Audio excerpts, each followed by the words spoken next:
स्वागत है मुनिवरों, स्वागत है। आइए आइए पधारिए और कॉपी कलम निकालिए। चलिए हम प्यूसम को बहुत ही बेहतरीन तरीके से हम पढ़ाने वाले हैं। देखिए कक्षा 10 प्यूसम, इसके जो पहला अध्याय है वो है भैया मंगलम। तो मंगलम पाठ को हम बहुत ही रापची के स्टाइल में समझने वाले हैं। तो चलिए स्टार्ट करते हैं। तो भैया हम सबसे पहले समझ लेते हैं कि प्यूसम का अर्थ क्या होता है। प्यूसम का अर्थ होता है अमृत। ये क्लियर हो गया। प्यूसम का अर्थ क्या होता है भैया? अमृत। चलिए अब हम पहला पाठ ले लेते हैं। तो जैसा कि आप यहाँ पे देख सकते हैं प्रथमः पाठः, इसके बारे में हम समझ लेते हैं। प्रथमः का मतलब होता है पहला, पाठः यानी अध्याय, यानी पहला अध्याय जिनके नाम है मंगलम। क्या नाम है भैया? मंगलम। मंगलम का अर्थ क्या होता है? मंगलम का अर्थ होता है कल्याण। ठीक है, और इसके बारे में और कुछ जान लेते हैं। इसमें एक चीज़ और हम जान लेते हैं, जैसे कि मंगलम है और लास्ट में मौ हलंत है। अब ये ध्यान रखना कि जिसके लास्ट में अगर मौ हलंत दिया रहता है तो वो अपने आप में एक नपुंसक होता है, यानी मंगलम जो है वो एक प्रकार का नपुंसक है। यहाँ पे देख सकते हैं प्रथमः पाठः, इसमें भी हम समझ लेते हैं। यहाँ पे विसर्ग लगा है प्रथमः, लास्ट में क्या है? विसर्ग है।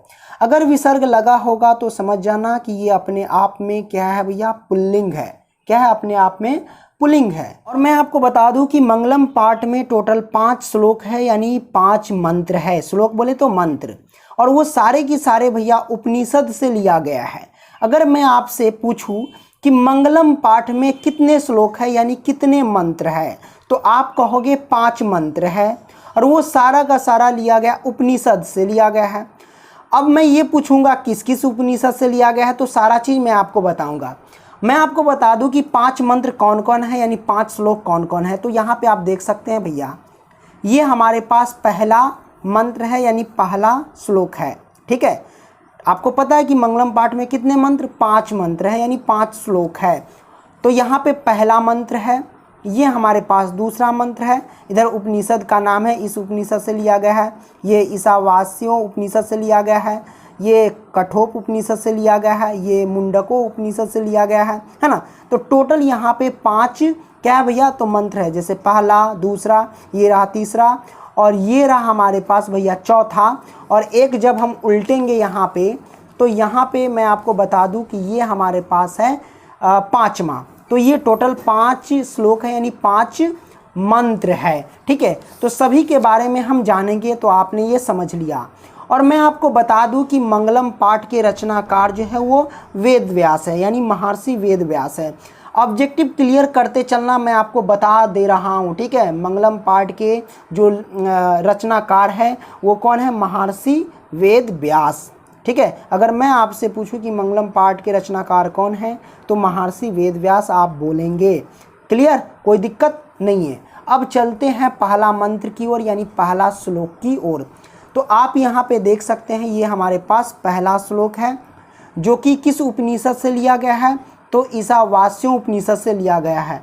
अगर मैं आपसे पूछूं कि पहला मंत्र, यानी मंगलम पाठ में पहला श्लोक या पहला मंत्र किस उपनिषद से लिया गया है, तो आप कहेंगे ईशावास्यों उपनिषद से लिया गया है।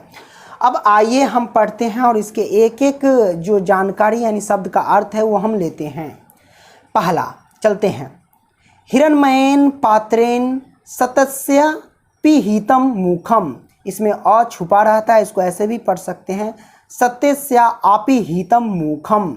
तो हिरण्मयेन पात्रेन सत्यस्या आपिहितम मुखम। अब इसका मतलब समझ लेते हैं। हिरण्मयेन पात्रेन, हिरण्मयेन पात्रेन का मतलब होता है कि सोने के पात्र से, क्या होता है? सोने के पात्र से। सत्यस्या आपिहितम मुखम, मतलब कि सत्य का मुख, क्या होगा भैया? सत्य का मुख, है ना। इसको एक शब्द में पढ़ा जाए तो ऐसे हम पढ़ सकते हैं कि भैया सोने के पात्र से सत्य का मुख ढका हुआ है। ठीक है, हिरण्मयेन पात्रेन सत्यस्या आपिहितम मुखम, यानी सोने के पात्र से सत्य का मुख ढका हुआ है। त्वं पूषणन आपावृणु सत्य धर्माय दृष्टये, इसका मतलब ये हुआ कि इसको ऐसे पढ़ सकते हैं कि हे सूर्य, सत्य और धर्म को देखने के लिए उस पात्र को हटा दो। यानी सत्य का जो मुख ढका हुआ है, किससे ढका हुआ है? तो सत्य का मुख ढका हुआ है हिरण्मयेन पात्रेन से। कहने का मतलब कि सोने के पात्र से जो ढका हुआ है, इसलिए हे सूर्य, सत्य और धर्म को देखने के लिए इस पात्र को क्या करो? हटा दो। तो ऑब्जेक्टिव अगर मैं आपसे पूछूं कि भैया सत्य का मुख किससे ढका हुआ है, तो आप कहेंगे हिरण्मयेन पात्रेन से, यानी सोने के पात्र से। अब हमारे पास दूसरा श्लोक है, यानी दूसरा मंत्र है। दूसरा मंत्र किससे लिया गया है? तो कठोप उपनिषद से लिया गया है दूसरा मंत्र। ठीक है, चलिए हम पढ़ते हैं। लिखा गया है अनोरनियान महतो महियान। क्या है? अनोरनियान महतो महियान। इसका मतलब होता है कि भैया आत्मा छोटा से छोटा है और बड़ा से बड़ा है। मतलब इतनी छोटा है जिसकी कल्पना नहीं कर सकते हैं, और इतने बड़ा है जिसकी भी आप कल्पना नहीं कर सकते हैं। यानी अनोरनियान महतो महियान कहने का मतलब यही हुआ कि आत्मा छोटा से छोटा और बड़ा से बड़ा है। ठीक है, आगे हम पढ़ते हैं। दिया गया है आत्मस्य जंतोर्नीतो गुहायाम। इसका मतलब यह हुआ कि यह प्राणी के हृदय रूपी गुफा में रहता है। ठीक है, आत्मास्य जंतो निर्हितो गुहायाम, यानी यह प्राणी के हृदय रूपी गुफा में रहता है। ठीक है, हृदय रूपी गुफा में क्या है? समाया हुआ रहता है। तम क्रतुः पश्यति वीत शोको। इसका मतलब ये हुआ कि यह, यानी अब ऐसे कह सकते हैं कि उसको कोई वीत शोकी पुरुष ही देख पाता है। उसको कोई क्या है? वीत शोकी ही पुरुष देख पाता है। यानी आत्मा को जो है कोई वीत शोकी ही पुरुष देख पाता है। अब वीत शोकी पुरुष किसे कहते हैं? देखिए, वीत शोकी पुरुष वह कहलाता है जिसके अंदर छल, कपट, घमंड, अभिमान, बैर, द्वेष, ईर्ष्या, इस सब से क्या होता है? वो परे होता है। इस सब से क्या होता है? परे होता है। वही वीत शोकी पुरुष कहलाता है। और ऐसे वीत शोकी कोई जंगल में मिलेगा, गुफा में मिलेगा, जो तपस्या करता रहता है। हम लोग जो घर में रहते हैं तो भैया हम लोग छल कपट करेंगे ही, है ना, क्योंकि हम लोग क्या है कि गृहस्थ हैं, है ना, गृहस्थ जीवन से चल रहे हैं, तो भैया ये सब करना ही पड़ता है। कोई ऐसा व्यक्ति नहीं है जो हमेशा सच बोलता होगा, कोई घमंड न करता होगा, सब करता है कि नहीं। तो वीत शोकी वही कहलाता है जो छल कपट, घमंड, अभिमान, बैर, द्वेष, है ना, ईर्ष्या, इन सब से क्या होता है? वो परे होते हैं। उसे वीत शोकी पुरुष ही कहते हैं। और वही वीत शोकी पुरुष क्या होता है? उस आत्मा को देख पाता है। वह आत्मा जो मनुष्य के हृदय रूपी गुफा में विद्यमान रहता है कि नहीं। आगे दिया गया है धातु प्रसादनम ही मान मात्मनः, यानी कि इसे ऐसे कह सकते हैं कि जिसवर ईश्वर की असीम कृपा होती है, यानी आशीर्वाद होती है, वही वीत शोकी बन पाता है। अब हम देखते हैं तीसरा श्लोक, यानी तीसरा मंत्र। ठीक है, तो यहाँ पे आप देख सकते हैं ये हमारे पास तीसरा श्लोक है, यानी तीसरा मंत्र है। ये मुंडको से लिया गया है। ठीक है, क्या है? मुंडको उपनिषद से लिया गया है ना। तो आइए हम इसको पढ़ते हैं। देखो भैया, यहाँ पे दिया गया है सत्यमेव जयते। सत्यमेव जयते का मतलब होता है कि भैया सत्य की विजय होती है ना। सत्यमेव जयते का मतलब सत्य की विजय होती है। नानिर्तम, नानिर्तम यानी झूठ की नहीं। तो सत्यमेव जयते नानिर्तम, यानी सत्य की विजय होती है, झूठ की नहीं। सत्येन पंथा वीततो देवयानः, यानी सत्य का रास्ता देवलोक तक फैला है। सत्येन पंथा वीततो देवयानः, यानी सत्य का जो रास्ता है वो देवलोक तक फैला है। ये न कर्मंत्री ऋषियों हयाप्त कामा यत्र तत् सदस्य परम निधानम।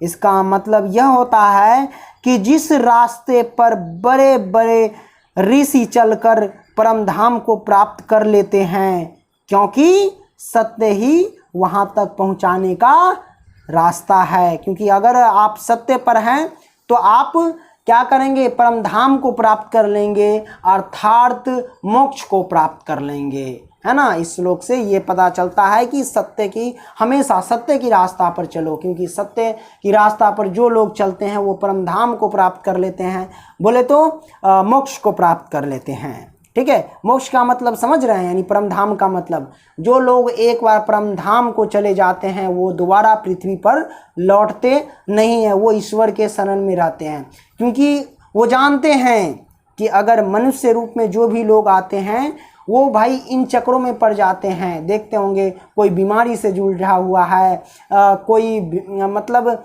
गरीबी से जूझ रहा है, कोई यार किसी का पैर नहीं है, किसी का आँख नहीं है, तो इन चक्करों से वो परे हो जाते हैं, वो परम धाम को चले जाते हैं। क्योंकि मनुष्य योनि में जो लोग आते हैं, सबसे पहली बात तो मनुष्य योनि सबको नहीं मिलता है, और जिसे मिलता है वो इसे मोक्ष के अवसर को गंवा देता है, इसी लोभ काम है ना ये सब में फंसा रहता है, लोभ सब में। तो भाई देखिए मनुष्य की योनि जो प्राप्त होती है उसे इसलिए कि वो मोक्ष को प्राप्त कर सके, है ना। आगे बढ़ते हैं, ये हमारे पास चौथा श्लोक है, यानी चौथा मंत्र है। ये भी किस उपनिषद से लिया गया है, यानी मुंडकोप उपनिषद से लिया गया है चौथा मंत्र।